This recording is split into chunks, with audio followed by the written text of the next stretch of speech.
कितना दुखी है मेरा बेटा और मैं उसके लिए कुछ कर भी नहीं पा रही। अब मुझे समझ आ गया है कि राफे भी कल इसीलिए रो रहा था कि जो बात भाभी ने मुझसे आज कही है वो अरीशा ने कल खुद इसे कह दी थी, और शायद इसने मुझे ये सोचकर नहीं बताया हो कि मुझे दुख होगा।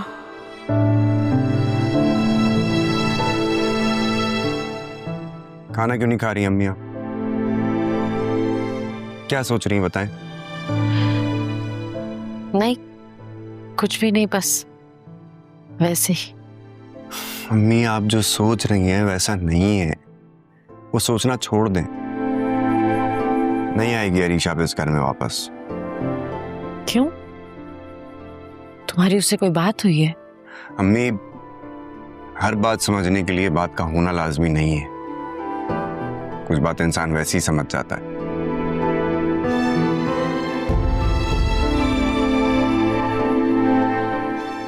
इसका मतलब है कि मेरा ख्याल बिल्कुल ठीक है, लेकिन पता नहीं क्यों मेरा दिल कहता है कि अरीशा ऐसा नहीं कर सकती।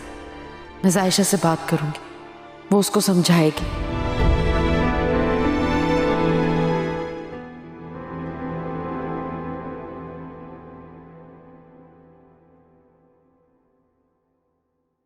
भाभी, आपको नायला आंटी से मिलने जाना चाहिए था।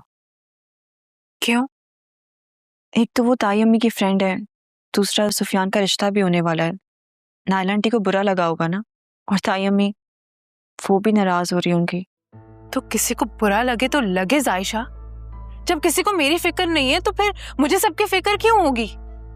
ओ, तो तुम भड़का रही हो इसे, इसीलिए नायला से मिलने नहीं आई? जी नहीं ताई अम्मी, मैंने भाभी को नहीं भड़काया। मैं कोई बच्ची नहीं हूं मॉम कि किसी के भड़काने पे मैं उसकी बातों में आ जाऊंगी।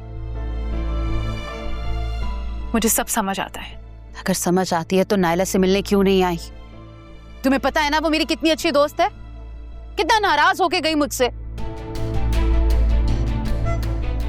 वाह मॉम, आप तो अपनी दोस्त की नाराजगी पर इतनी परेशान हो जाती हैं और दूसरों के सगे रिश्तों को बर्बाद करने में आपको कोई फिक्र नहीं होती है।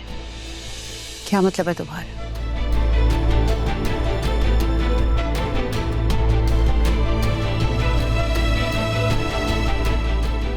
बोल क्यों नहीं रही? बोलो, क्या मतलब है तुम्हारा इस बात से?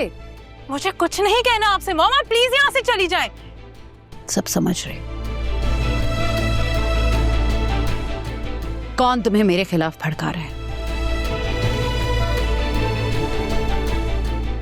तुम्हारा घर खराब करने वाली मैं नहीं हूं।